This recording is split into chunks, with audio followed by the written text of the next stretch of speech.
क्या मौलानाओं की वजह से फंसेंगी ममता? हिंसा पीड़ितों ने राज्यपाल के आगे खोला काला राज। अब होगा एक्शन, ममता की बढ़ी टेंशन।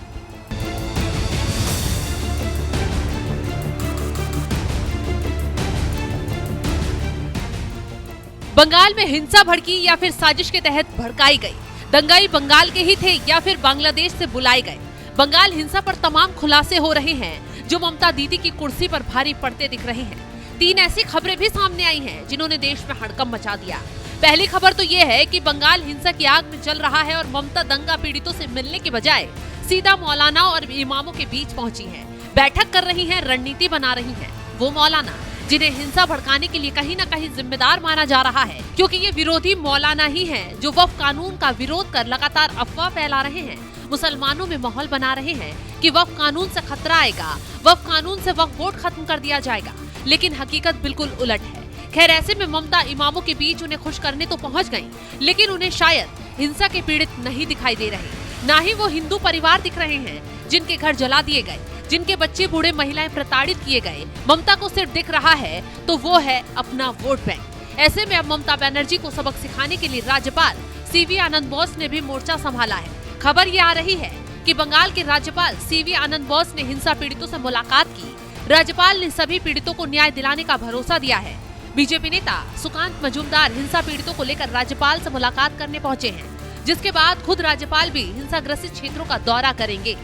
बता दें कि सुकांत मजूमदार ही हैं जिन्होंने मालदा जाकर उन हिंदू परिवारों से मुलाकात की थी जिनके घर दंगाइयों ने निशाना बनाकर जला दिए। घरों में लूटपाट भी मचाई गई, सामानों को भी फूंक दिया गया और इन्हीं पीड़ितों को लेकर अब सुकांत मजूमदार खुद राज्यपाल के पास पहुंचे थे। जो रिफ्यूजी होके मालदा के पालालपुर में, मुर्शिदाबाद में, शमशेरगंज में जहाँ पे दंगा हुआ था, वहाँ से लोग रिफ्यूजी बन के, आपको पता है कि मालदा में जाके आश्रय लिया था रिफ्यूजी कैंप में।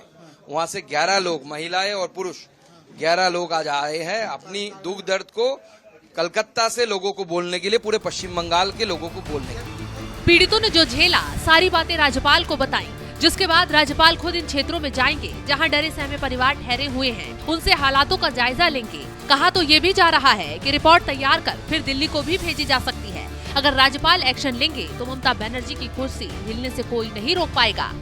राज्यपाल सीवी आनंद बोस ने इस दौरान कहा है, कानून व्यवस्था की स्थिति की समीक्षा के लिए बीएसएफ और स्थानीय पुलिस सहित सभी प्रवर्तन एजेंसियों से रिपोर्ट प्राप्त की गई है। केंद्र सरकार ने पर्याप्त संख्या में केंद्रीय बलों की तैनाती कर दी है और जरूरत पड़ने पर और अधिक बल तैनात करने के लिए तैयार है। संकट में फंसे लोगों को केंद्रीय बलों की ओर से समय पर मदद पहुंचाई जा रही है। जो लोग हिंसा फैला रहे हैं और उनके संरक्षक हैं, उन्हें ये समझ लेना चाहिए कि अब ये लड़ाई एक होने जा रही है।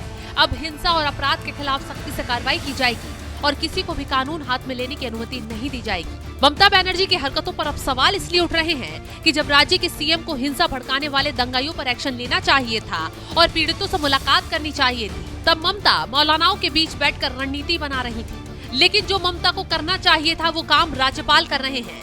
ममता बनर्जी को तो सिर्फ अपने वोट बैंक को सेव करने, मुसलमानों को मनाने की पड़ी हुई है, क्योंकि उन्हें गुस्सा करवाएंगी तो वोट बैंक से हाथ धोती जाएंगी। इसीलिए ममता बनर्जी पीड़ितों के जख्मों पर सिर्फ और सिर्फ राजनीति करने में जुटी हुई हैं। लेकिन अब मोर्चा राज्यपाल ने संभाला है और अब असली खेल होगा।